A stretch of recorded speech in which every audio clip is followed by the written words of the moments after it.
Boa noite. Que bom estar mais uma vez com vocês. Dessa vez acompanhado com o pastor Edmar. Uma alegria estar aqui do seu lado, viu? Meu mestre e aqui é o discípulo. Nós trabalhamos juntos em Campo Grande e a gente pôde aprender muito com a experiência do pastor. Uma família muito bonita. E é um bom exemplo para a gente poder seguir. Vocês estão bem assessorados, bem atendidos com essa família pastoral aqui. Muito bem, ontem eu comecei uma história, vocês se lembram? Posso continuar? Teve gente que quando me cumprimentou ali, mas pastor, como é que você não terminou a história, né? As mulheres, sobretudo, um pouquinho mais curiosas do que os homens. Mas os homens também ficaram curiosos, a gente gosta de história. Quantos de vocês não estavam ontem pela manhã? Só para eu saber se eu posso, de que ponto eu posso partir aqui. Tá bom. Então, em respeito àqueles que começaram hoje aqui, eu vou fazer um resumo bem rapidinho da história de ontem, tá bom? Eu estava no 2º ano de teologia e eu deveria entregar um trabalho numa matéria de hermenêutica, e minha esposa estava já próxima de ganhar um bebê, já estava grávida, último mês de gravidez, e meu professor era muito exigente e ele havia pedido que nós, no dia combinado, na hora da chamada, os trabalhos deveriam estar à mesa, e a gente se preparou para isso daí, e aconteceu que na véspera da entrega, minha esposa disse que sentia que ela teria o bebê naquele dia. Mas o combinado, pelo menos o que os médicos haviam previsto, é que seria um pouquinho mais para frente. E eu disse para ela assim, é muito difícil isso acontecer agora, porque a gente tem que entregar um trabalho, uma monografia, isso vai ser complicado. E quando eu voltei da aula, minha esposa, graças a Deus, estava tudo bem com ela. À tarde eu saí para poder imprimir o meu trabalho. Eu dizia a vocês que eu tinha um computador bem antigo, né? Um 486, os jovens nem sabem o que é isso. E a gente tinha também naquela época disquete. O pastor Edmar deve se lembrar dos disquetes. O Dimas mais atualizado, o Jama. Enorme ainda, esse eu já não lembro, tá vendo? Mas esses outros disquetes menores a gente usava bastante para poder, e eles eram de pouca memória. Eu dizia que um pendrive hoje aí atenderia, era novidade, era uma situação diferente da de hoje. Então, na hora que eu fui imprimir meu trabalho, o disquete estava corrompido, provavelmente um vírus, e perdi todo o trabalho, apareceu apenas aqueles quadradinhos. Eu tinha um segundo disquete, tentei ele, mesmo problema, voltei para minha casa porque eu tinha gravado no meu computador, um 486, quando eu coloquei meu disquete quando eu fui buscar o arquivo no computador, o computador ele não conseguiu abrir. Ele era um computador velho e naquele dia foi o último dia que ele pelo menos assim ligou. E ele nunca mais funcionou, aquele computador. Eu então estava com o trabalho perdido. Mas eu tinha um trabalho na minha cabeça e também tinha rascunho do trabalho. Eu deveria então digitar. Um amigo se dispôs a me ajudar na cidade de Artur Nogueira. 15 quilômetros ou 20 quilômetros de Engenheiro Coelho. Então eu fui para a casa dele, ele deixaria às 10 horas da noite, eu usar o computador dele, mas ele na verdade me entregou o computador por volta da meia-noite. E eu comecei então a digitar o trabalho com aquelas regras de monografia que todo mundo gosta de fazer. Muito bem, às 2 horas da manhã mais ou menos, o meu celular tocou. Aquele tijolo, aquele celular com antena grande, ele tocou. Às 2 horas da manhã você recebe a ligação de alguém, você fica preocupado porque provavelmente ninguém vai te ligar às 2 horas da manhã para te contar uma bênção, para te dar parabéns, não é isso? para dizer que está com saudade de você e quer conversar com você. 2 horas da manhã alguém liga, é problema. Como minha esposa estava grávida, na hora eu pensei, é minha esposa, mas eu olhei o telefone, era desconhecido. Eu fiquei mais preocupado, porque eu pensei, ela nem tem condição de ligar, a coisa é grave mesmo. Quando eu atendi o telefone, era a vizinha. A vizinha disse assim: Ivan, fica tranquilo. 2 horas da manhã a pessoa te liga e pede para você ficar tranquilo, não é coisa boa. Eu disse para ela assim: o que aconteceu com a Lili? Ela está bem, mas vem rápido, vem rápido. Ela está em trabalho de parto, a bolsa estourou, então vem rápido, mas ela está bem. Era meu primeiro filho, nunca tinha sido pai. Eu tinha lido alguma coisa a respeito, mas você não tem assim experiência, sabe? Quando ela me disse que a bolsa tinha estourado, sabe o que eu entendi? O menino está caindo já.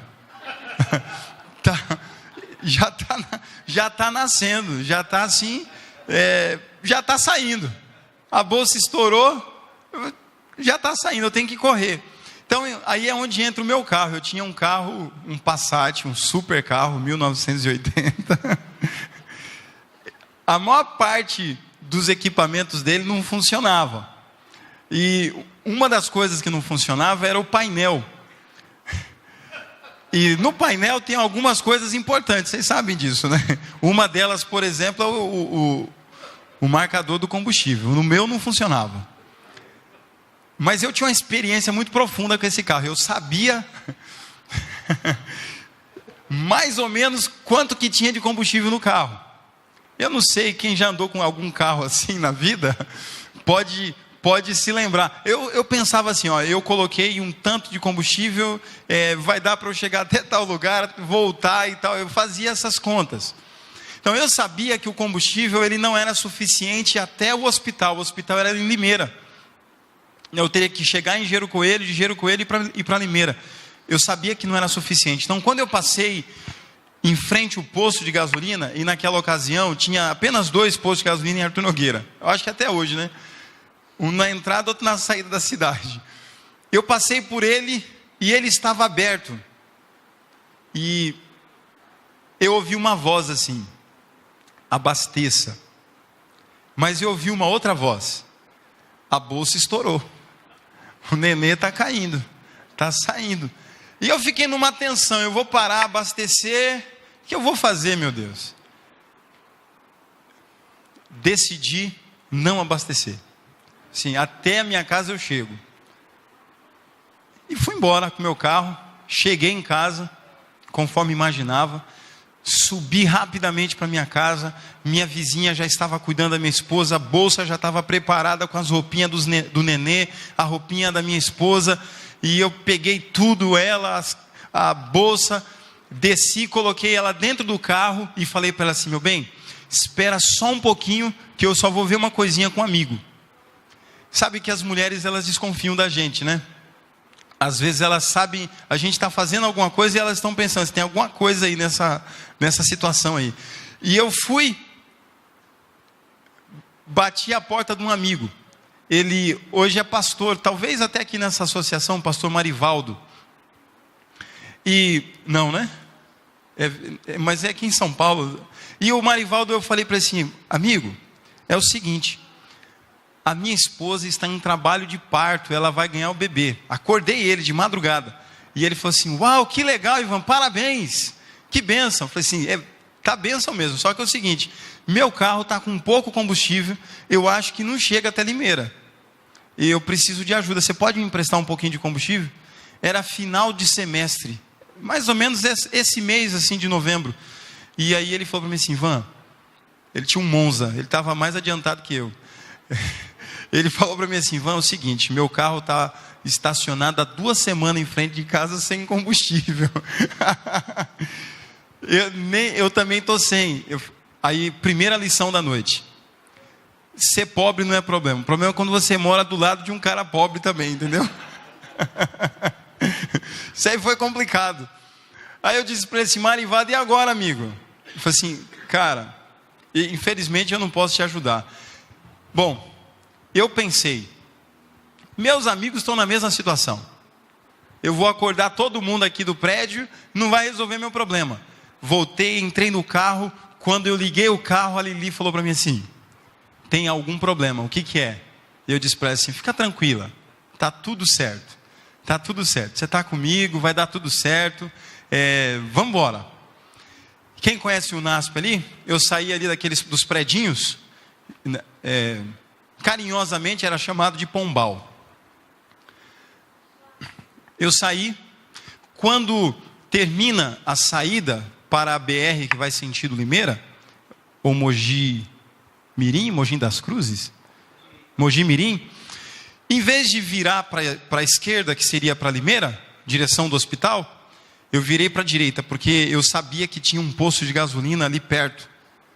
Então eu pensei, vai chegar, até lá o meu carro vai chegar. Virei, e vocês sabem, o caminho ali tem uma subida íngreme. Do lado direito, plantação de laranja, um laranjal. E então começou alguns sintomas. O carro deu algumas tossidas. Alguém já viu o carro acontecer isso?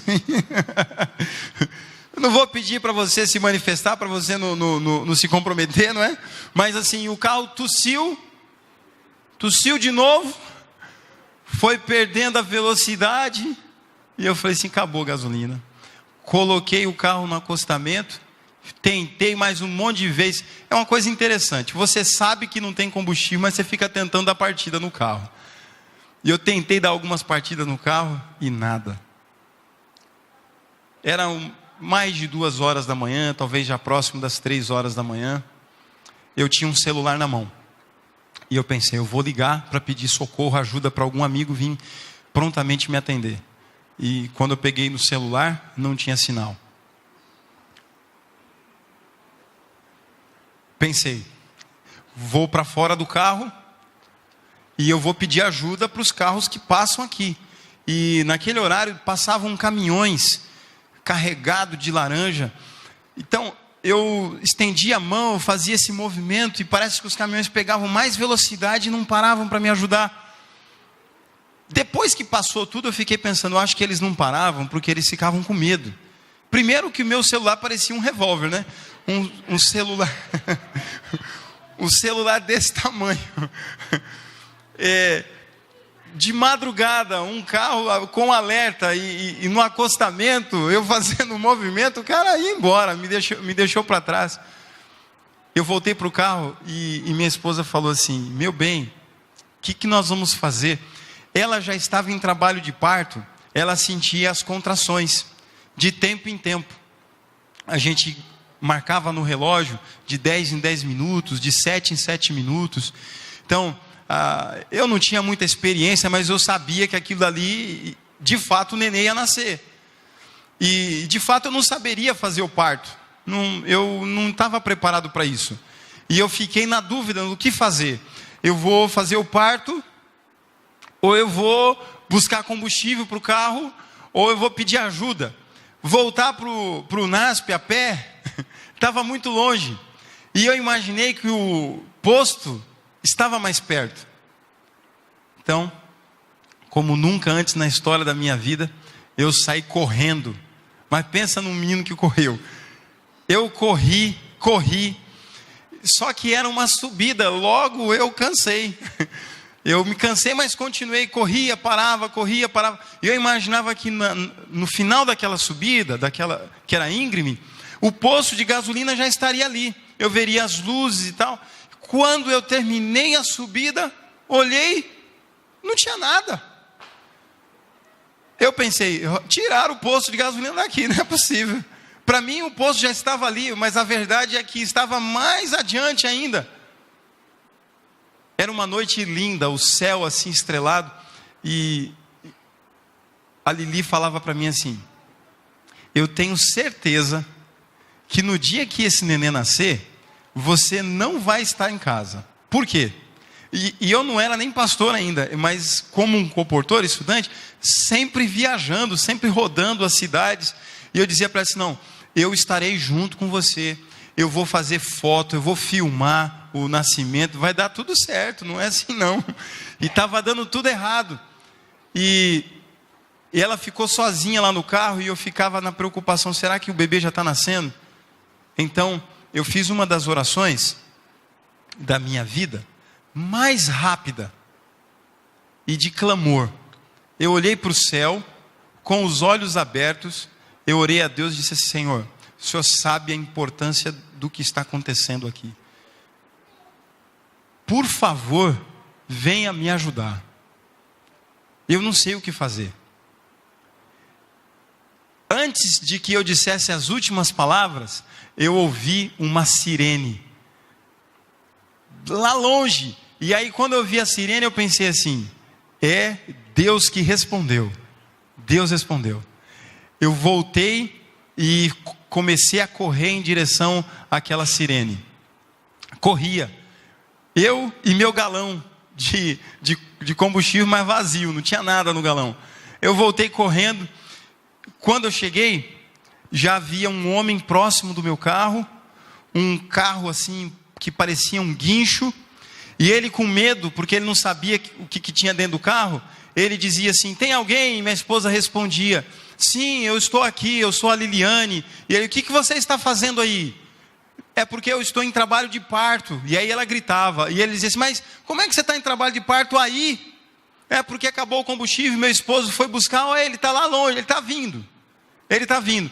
E aí ele dizia assim, olha, fica tranquila, que eu já chamei o Romeu vai vir e vai levar você para o hospital. Aí ela dizia assim, não, eu não vou com o Romeu não, eu não vou com o Romeu não. Ele vai te levar, fica tranquilo. Não, eu não vou com o Romeu, eu vou com o meu marido, com o meu esposo. Aí eu me aproximei dele, me apresentei, e ele então disse assim, o Romeu já está chegando. Eu falei assim, quem que é o Romeu? Quem que é o Romeu? Ele falou, você não conhece o Romeu? Então o Romeu era o nome da ambulância de resgate da pista. Ele chamava de Romeu, eles, né? Eu ia lá saber quem que era o Romeu. Eu falei assim, ó, pode ser o Romeu, José, o Joaquim, se vai levar para o hospital, tá bom. E então ela foi colocada na ambulância e foi levada para o hospital. E eu disse assim pro senhor, né? Por favor, eu preciso ir junto, porque eu combinei com a minha esposa de acompanhar esse momento, eu não posso ficar aqui não. Mas e o seu carro? Eu falei assim, meu carro você pode até jogar fora esse carro aí agora. Eu não tenho interesse mais nisso não. Aí ele, não, você não pode ir e deixar o carro aqui. Mas eu vou te ajudar. Então, era um guincho, ele me guinchou, e a gente estava tão nervoso, que eu esqueci de sair de dentro do carro, e ele me guinchou dentro do carro. Quem assistiu aquele filme do Mr. Bean, vai se lembrar desse episódio. Eu fiquei em cima do guincho, dentro do meu carro, aí quando eu estava lá em cima, que o carro já estava assim, eu falei assim, tá, mas eu vou aqui em cima... Vai ser assim mesmo, e fui embora. E ele então disse assim, nós vamos até Engenheiro Coelho. Lá em Engenheiro Coelho, eu tenho um amigo que é um dono de posto de gasolina, e ele vai então abastecer seu carro. Mas amigo, nesse horário aqui, o posto de Engenheiro Coelho já fechou faz muito tempo. Engenheiro Coelho, 10 horas da noite, está tudo fechado. E ele disse, não, mas eu conheço ele. Fomos ao posto fechado, ele foi à casa do dono do posto, acordou o camarada, o cara saiu de pijama, foi até o posto de gasolina, abasteceu o meu carro, encheu o tanque, e ele falou assim, vai lá filho, vai atrás da sua esposa lá para você acompanhar o parto.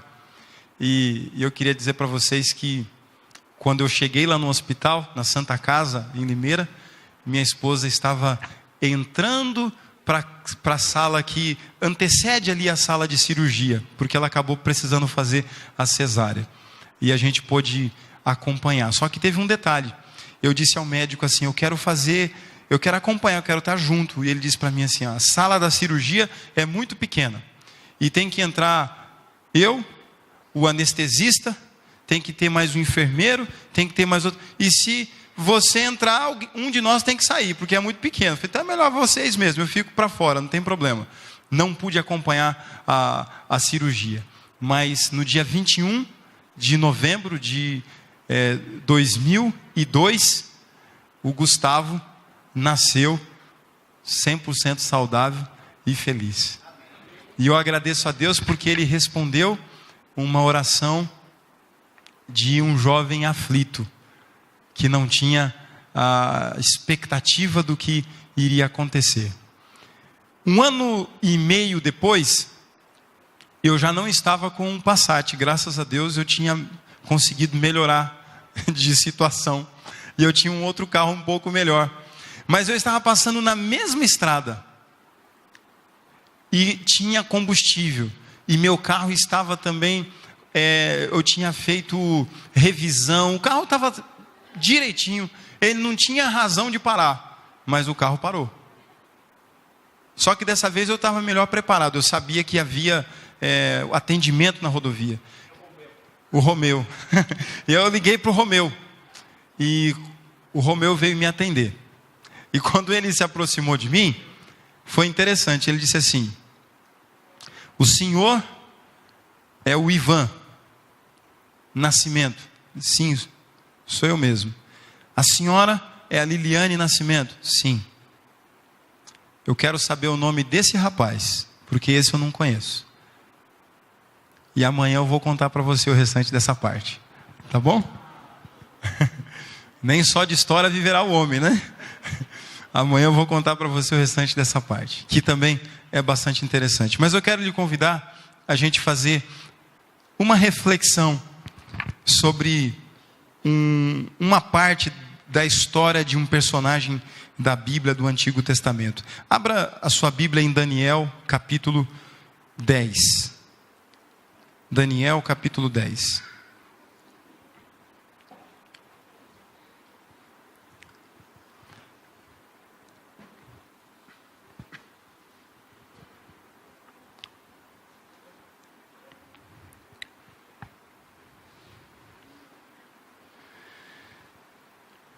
Encontraram? Vamos pedir uma bênção de Deus. Pai querido, Deus eterno, nós queremos aprender através da Tua palavra. Nós queremos, através da Tua voz, recebermos as lições necessárias para o nosso crescimento e para a nossa edificação. Nós estamos agora na Tua presença, e esse é o melhor lugar que alguém poderia estar. Se manifeste através do Teu Santo Espírito, sobretudo na nossa mente, abrindo a nossa mente para a compreensão, para o entendimento. Em nome de Jesus nós te pedimos. Amém. Essa é uma leitura de um livro profético, e a minha intenção não é fazer uma interpretação profética, mas eu quero fazer uma aplicação desse relato, tá bem? E por isso eu preciso que você fique atento na leitura. Às vezes no sermão a gente lê um trecho do capítulo e a gente faz um comentário. Nessa oportunidade eu quero ler com vocês alguns versos. Então eu preciso que você fique atento e acompanhe. Se por bondade alguém está sem Bíblia, de repente fique do lado de alguém que está com a Bíblia para você poder acompanhar. Pode ser também pelo celular ou pelo smartphone, tablet, você pode ficar à vontade. Capítulo 10, verso 1. No terceiro ano de Ciro, rei da Pérsia, foi revelada uma palavra a Daniel, cujo nome é Beltesazar. A palavra era verdadeira e envolvia grande conflito. Ele entendeu a palavra e teve a inteligência da visão. Primeira informação: Deus entregou uma visão. Ele recebe uma informação e essa visão envolvia uma frase muito especial que leva o nome de um dos livros escritos por Ellen White. Qual que é o título do livro aí? Grande Conflito. Então, essa visão que Daniel recebeu envolvia grande conflito. Envolvia uma luta, envolvia uma batalha espiritual, evidentemente. Não apenas uma batalha espiritual, é que a batalha espiritual, ela se reflete em todas as demais atividades e demandas da vida. Então, o grande conflito que vai ser apresentado aqui tem que ver com toda a nossa vida, com toda a rotina, com toda a estrutura do mundo, do pensamento, das famílias. Daniel então tem essa visão que envolvia um grande conflito, uma grande luta, uma grande batalha. Naqueles dias eu, Daniel, pranteei durante 3 semanas. Manjar desejável não comi, nem carne, nem vinho entraram na minha boca, nem me ungi com óleo algum, até que passaram as 3 semanas inteiras. Ele parou de comer, parou de beber. O que ele estava fazendo? Jejuando. Quanto tempo? 3 semanas. A gente já volta à leitura. Eu queria que você pensasse um pouquinho comigo aqui. Qual foi a última vez que você fez um jejum? Todos, imagino, sabem o que é jejum, né? Para as crianças aí. Jejum é uma decisão que a gente faz de se abster, de deixar de comer, de beber algumas coisas, ou tudo, por um propósito, por uma razão, por um objetivo. Então, ele está fazendo um jejum de quanto tempo? 3 semanas. Em razão do quê? Da visão que ele havia recebido. A visão que ele havia recebido envolvia uma grande luta, uma grande batalha. Uma batalha espiritual. Ele, o povo dele, entraria e seriam vítimas dessa batalha. Seriam vítimas desse grande conflito. Então, a primeira coisa que ele fez foi entrar em jejum, entrar num tempo de consagração, num tempo de reflexão. 3 semanas. Pouco ou muito? Bastante, né? Para a gente... qual foi o máximo de tempo que você ficou de jejum? Alguns dizem que fazem jejum assim. Não comem de manhã e aí voltam a comer meio-dia. E diz que foi muito difícil, inclusive. Um jejum de meio-dia. Não toma o café da manhã, o desjejum, e no almoço repõe o que estava faltando. E alguns conseguem até fazer um jejum assim, sem o desjejum, sem o almoço, mas quando chega no finalzinho do dia, então ele conclui aquele período de jejum que para muita gente foi muito difícil, muito desgastante. Quanto tempo Daniel ficou? 3 semanas. Significa que a razão era mais ou menos, menos ou muito importante? Muito importante. O problema, o desafio era grande. Então ele se propôs a gastar tempo de isolamento, tempo de reflexão, tempo na presença de Deus. Guarde esse número aí de 3 semanas, que ele é um número chave para a gente.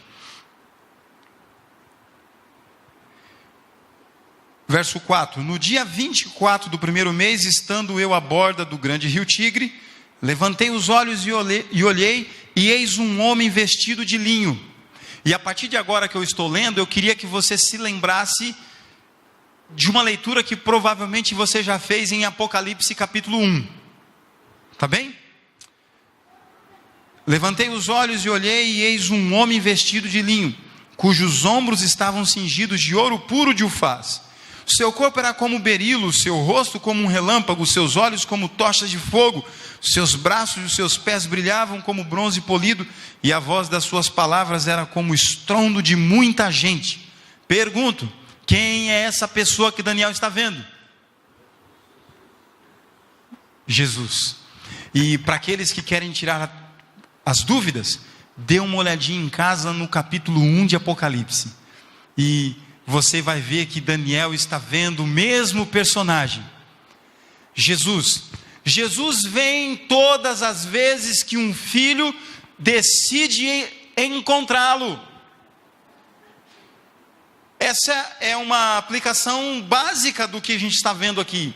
Há um grande conflito, há uma luta, há uma batalha espiritual. Daniel então se propõe a dedicar tempo, a se fortalecer para a batalha. Ele precisa estar preparado para a batalha. Todos podem ser atingidos, todos podem ser feridos, Todos de alguma maneira estão envolvidos. Então a primeira decisão dele é: eu preciso me fortalecer. Mas é num sentido assim, que não é da lógica humana. Porque na lógica humana ele está mais forte ou mais fraco? Mais fraco. Se ele vai para uma batalha, o general diria assim: coma bem, beba um energético, use suplemento alimentar, porque você tem que estar bem. Se for um soldado lá da Bahia, vai de manhãzinha comer um cuscuz, uma batata doce, uma banana cozida. Se ele não é vegetariano, uma carne de sol. Esse é o café da manhã dele. Ele vai para o campo de batalha, então, fortalecido, humanamente falando. Mas a questão é que para a batalha espiritual, Deus não considera a lógica humana. Deus considera a sua lógica, a lógica divina. Então ele diz assim: você precisa se fortalecer. E ele então para de comer, para de beber. Por quanto tempo? 3 semanas. E aí eu perguntaria para você: se ele entrar agora numa batalha espiritual, ele está mais fortalecido ou mais fraco? Mais fortalecido. A lógica divina é diferente da nossa lógica. E então, esse exemplo de Daniel é significativo por conta disso. Ele encontra Jesus, e eu queria que você se lembrasse dessa lição aqui. E eu quero dar mais uma ênfase. Escuta uma coisa: todas as vezes que você se levantar para ir na direção de Jesus, Ele virá ao seu encontro, todas as vezes. Isso é tão importante que ainda quando nós não estamos na direção dEle, Ele está em nossa direção. Ele não se esquece da gente. Você pode virar as costas para Cristo e Ele continua vindo na sua direção. Mas é verdade que todas as vezes que você se coloca para ir na direção dele, você vai o encontrar, todas as vezes. Ele estará e ele se manifestará para poder se apresentar a você. E Jesus vem em resposta a esse momento de Daniel.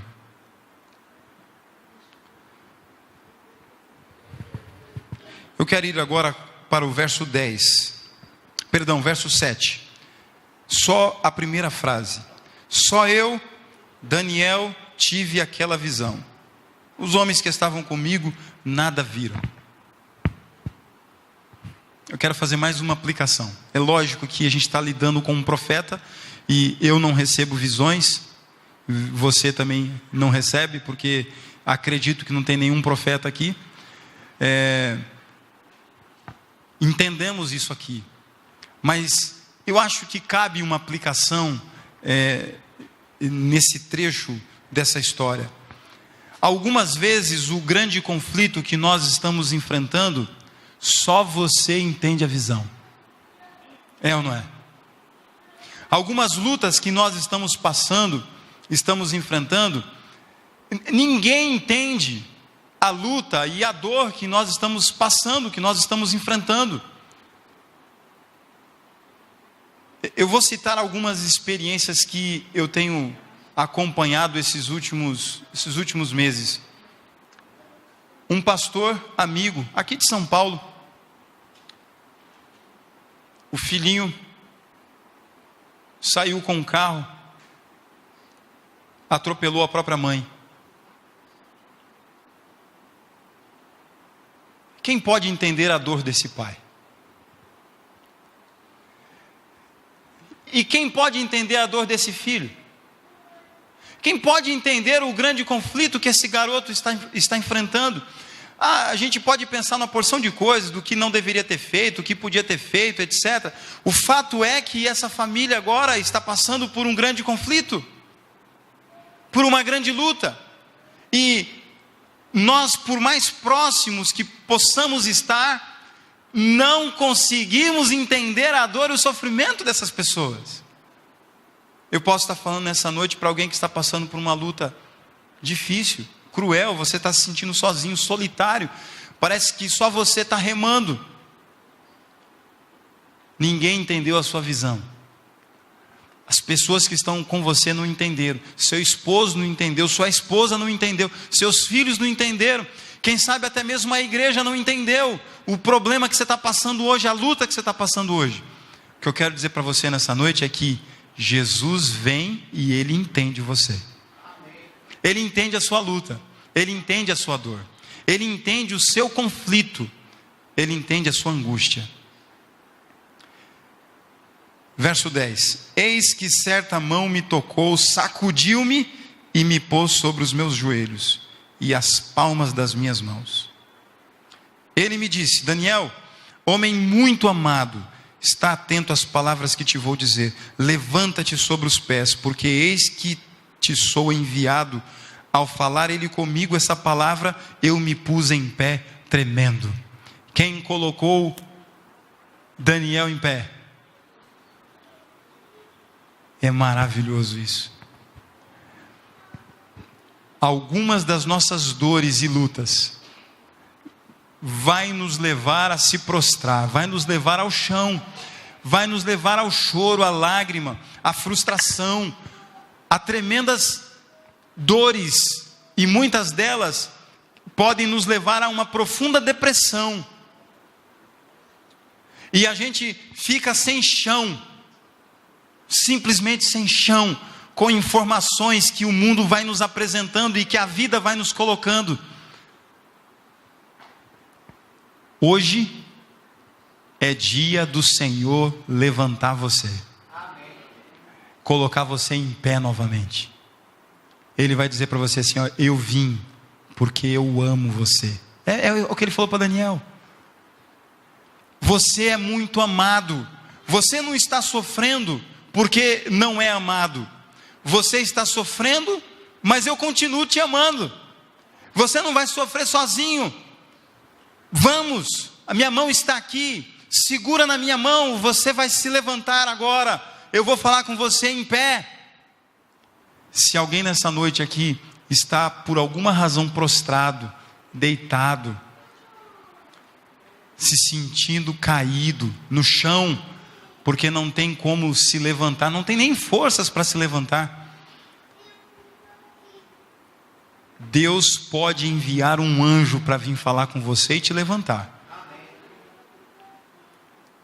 Mas sabe o que ainda é mais bonito além disso? É que Ele mesmo pode vir para te levantar, te colocar novamente em pé, te segurar pela mão, por sua mão direita, forte, com autoridade. Ele vai dizer: eu não criei você para você ficar no chão. Eu não criei você para você ficar chorando e se lamentando e sofrendo e sentindo dores. Eu criei você para você ser vitorioso, para você andar com a cabeça erguida, em pé. Você vai sofrer, vai ter lutas, é verdade, porque você está dentro do grande conflito, mas você não será abalado. Você não será abalado. Eu levanto você com a minha mão, com a minha destra fiel. Você crê nisso? Vamos caminhar para nós encerrarmos. O verso 12 apresenta o centro desse grande conflito, dessa batalha, dessa luta. Então me disse: não temas, Daniel, porque desde o primeiro dia em que aplicaste o coração a compreender e a humilhar-te perante o teu Deus, foram ouvidas as tuas palavras. E olha só: e por causa das tuas palavras é que eu vim. Deus virá em resposta à sua oração. Amém? Deus virá em resposta à sua oração. Nós temos histórias aqui, eu contei, por exemplo, foi uma resposta instantânea. Eu terminei minha oração e Deus já tinha a resposta. Mas eu também tenho histórias de que eu estou orando há algum tempo e até agora não recebi. Eu acho que outros amigos aqui devem ter histórias assim também.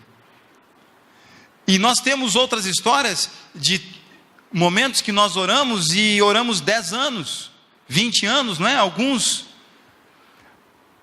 histórias de casais que são lindas. O cônjuge que ora pelo seu companheiro ou por sua companheira por muitos anos. E há um momento então que Deus age, manifesta-se através do teu Santo Espírito, e essas pessoas começam a decidir. Há pais que oram por filhos por muito tempo, e outros por pouco tempo. Eu não sei o tempo que você vai ficar orando. O que eu sei é uma coisa: ele virá em resposta à oração.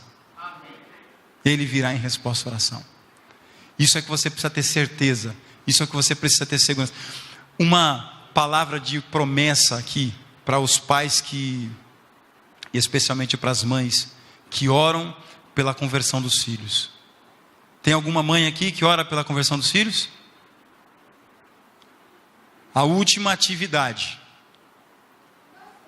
de Jesus Cristo no santuário celestial será atender os pedidos das mamães. Amém? Coisa linda, não é? Ele não se esqueceu de você. A última atividade dele, quando ele disser está consumado, quando ele conversar com seu pai e disser está tudo acabado, as moradas já estão prontas, e Deus disser vai lá buscar os seus filhos, ele vai dizer, eu tenho uma última coisa a fazer. E ele vai se lembrar de todas as mamães que oram pelos seus filhos. E o maravilhoso disso é o seguinte: é que Deus não precisa do tempo que a gente acha que precisa. Ele trabalha dentro do tempo dele e da forma dele. Em um piscar de olhos, quanta coisa pode acontecer. Não se esqueça disso. Ele vai vir em resposta à oração. Ele vai vir em resposta ao seu sofrimento. Verso 13. Mas o príncipe do reino da Pérsia me resistiu por quanto tempo? 21 dias. São quantas semanas? 3 semanas. Porém, Miguel, um dos primeiros príncipes, veio para ajudar-me e eu obtive vitória sobre os reis da Pérsia. Quanto tempo Deus queria que Miguel viesse?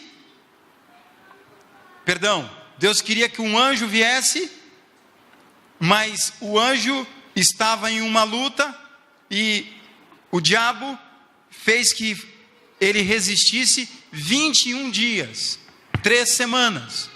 Quanto tempo Daniel estava orando e jejuando? 3 semanas.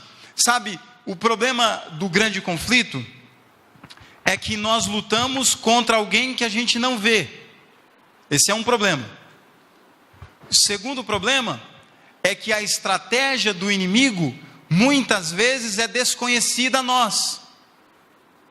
E eu queria fazer algumas aplicações aqui, que elas são pertinentes. Já viu o casal brigando?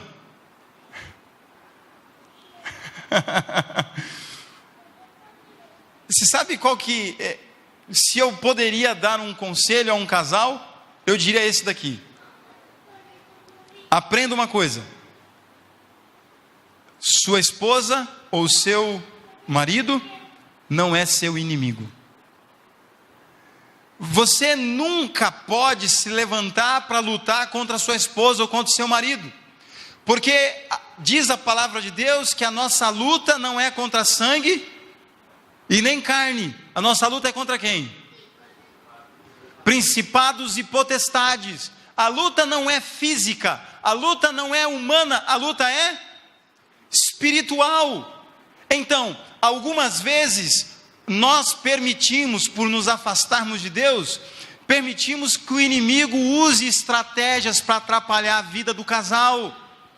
E sabe qual que é o problema? É que o marido, em vez de entender que o diabo está trabalhando, ele começa a brigar com a esposa. A esposa começa a brigar com o marido.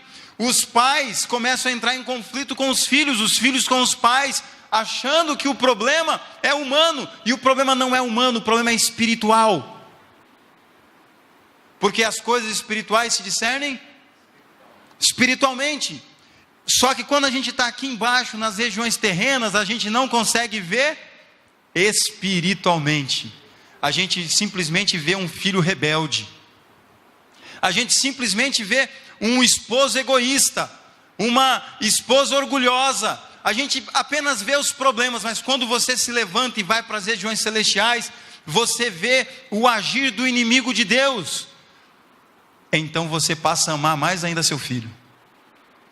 Você passa a orar mais ainda por ele. Você passa a amar mais ainda sua esposa, a amar mais ainda seu esposo, e a vitória vai ser garantida na sua família. Olhe para as coisas com um prisma espiritual. Olhe para a vida e para a família. Pare de lutar com as pessoas. A batalha não é contra as pessoas. A batalha é contra o inimigo de Deus. O problema é que eu e você não temos capacidade para vencê-lo. Não temos forças para vencê-lo. Mas nós temos uma estratégia para trazer a vitória. Jesus certa vez disse para os discípulos que estavam tentando libertar um jovem possesso.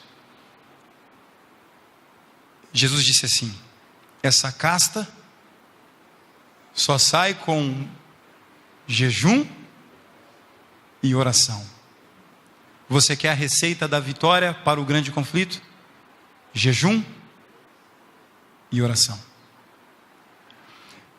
Com jejum e oração, a sua fé se torna inabalável. Inabalável. Não é que os problemas não vão chegar a você. Eles chegarão a você, mas eles não serão destrutivos. Eles não destruirão a sua fé. Eles não anularão a sua vida.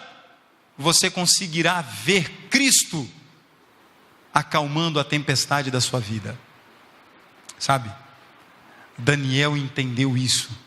O anjo estava para vir visitá-lo, e um outro anjo do inimigo de Deus impediu que ele pudesse vir. Você está entendendo o tamanho da luta, o tamanho da batalha, o tamanho das forças espirituais? Um anjo de Deus não pôde chegar até Daniel, porque um outro anjo caído o impediu de que ele viesse. Algumas vezes, se não muitas vezes, você não terá respostas do porquê você está sofrendo. Você não terá explicação do porquê que algumas coisas estão acontecendo.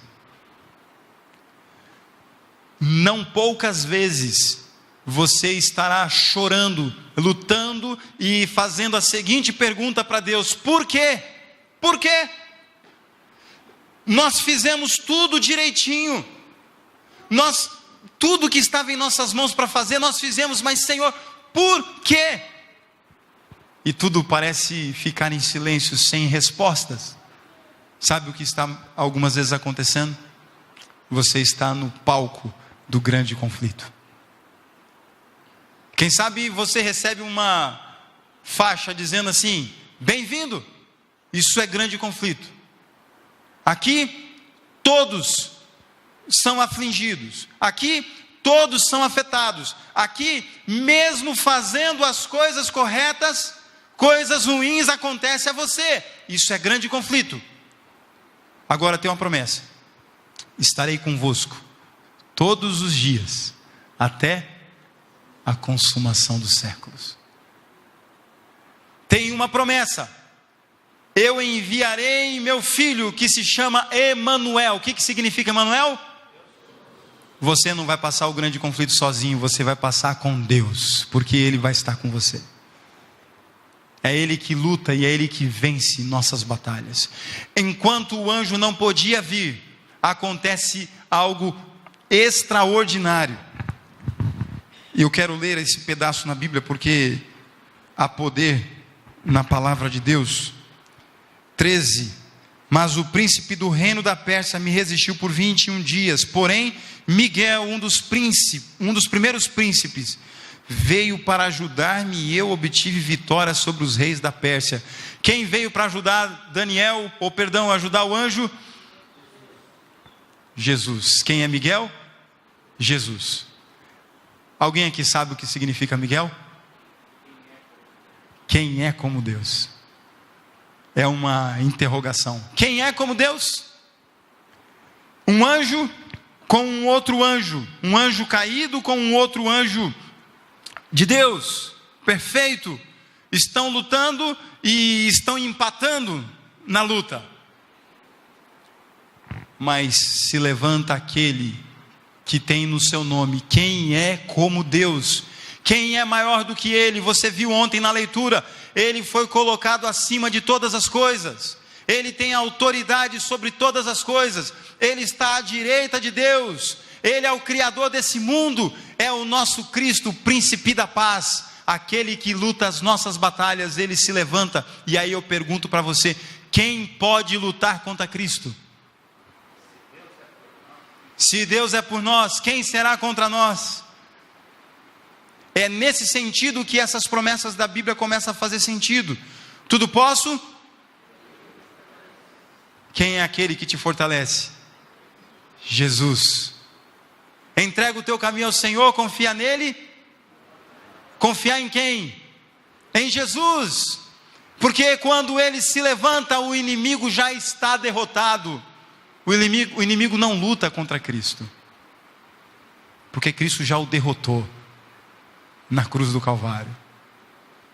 Não existe a possibilidade dele se levantar para lutar contra Cristo.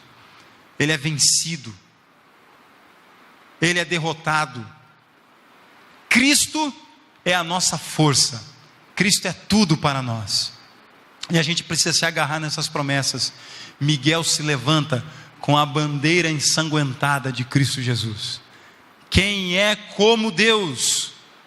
E então, se o anjo não podia o visitar, ele vem pessoalmente visitar Daniel. Ele fala com Daniel, ele põe Daniel em pé, ele diz para Daniel que tudo isso que vai acontecer não é para os dias dele, é para os dias lá na frente, para o tempo do fim. Quando começa o tempo do fim? Quando é o tempo do fim? É os nossos dias.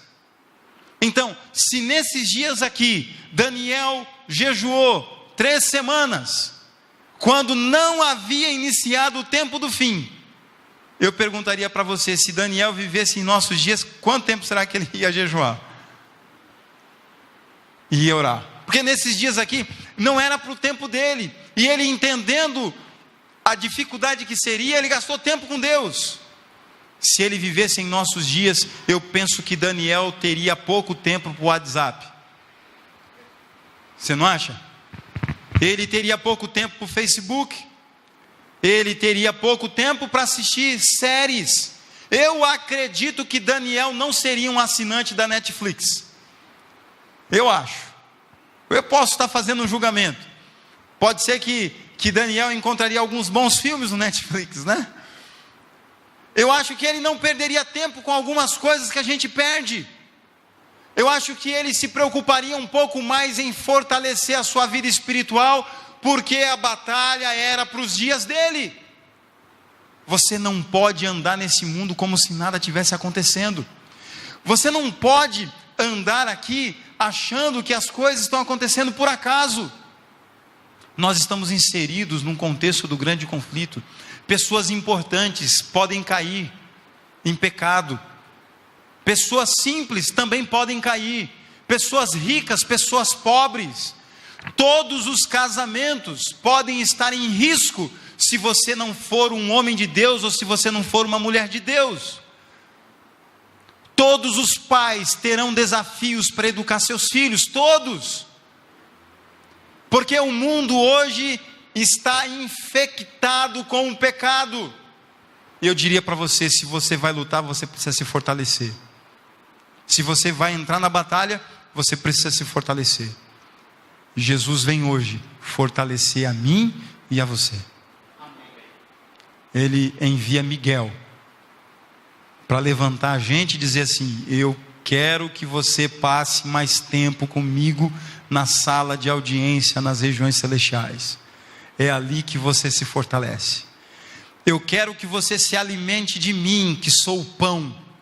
Eu quero que você supra a sua sede comigo, que sou a água da vida. Eu quero que seus braços e suas pernas se fortaleçam na oração.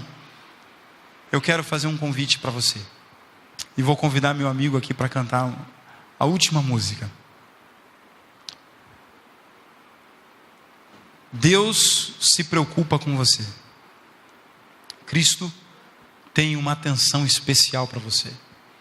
Enquanto a música vai ser cantada, o pastor Edmar lançou um desafio. E agora é o momento da gente pensar sobre esse desafio novamente. Você tem alguém que você está pensando agora aí, de preferência que pudesse ser perto aqui, próximo, para a gente poder fazer contato, que você está percebendo que ele está sendo derrotado no grande conflito, está perdendo, está sofrendo por conta disso? Você gostaria de orar por essa pessoa? Então, eu queria que você pensasse no nome dessa pessoa. Enquanto a música é cantada, você vai pensando nessa pessoa. Nós vamos orar por ela, interceder por ela, porque Deus tem um projeto para alcançar ela, e o grande conflito pode estar sendo travado nessa hora, impedindo que as bênçãos cheguem na vida dela. Miguel precisa se levantar na vida dessa pessoa. E ele vai se levantar para a honra e glória de Deus, em resposta às nossas orações, às nossas preces. E haverá conversão, haverá mudança, haverá transformação de vida. Se você crê nisso, coloque essa pessoa na presença de Deus agora, enquanto a música é cantada. E depois da oração, antes que você pudesse dormir, envie uma mensagem para ela. Envie uma mensagem para ela. E durante a manhã, todo dia, até o culto, novamente, faça contato com ela. Ore por ela, se possível. Ore por telefone com ela, se houver condições, tá bem? Vamos colocar essa pessoa na presença de Deus, por favor.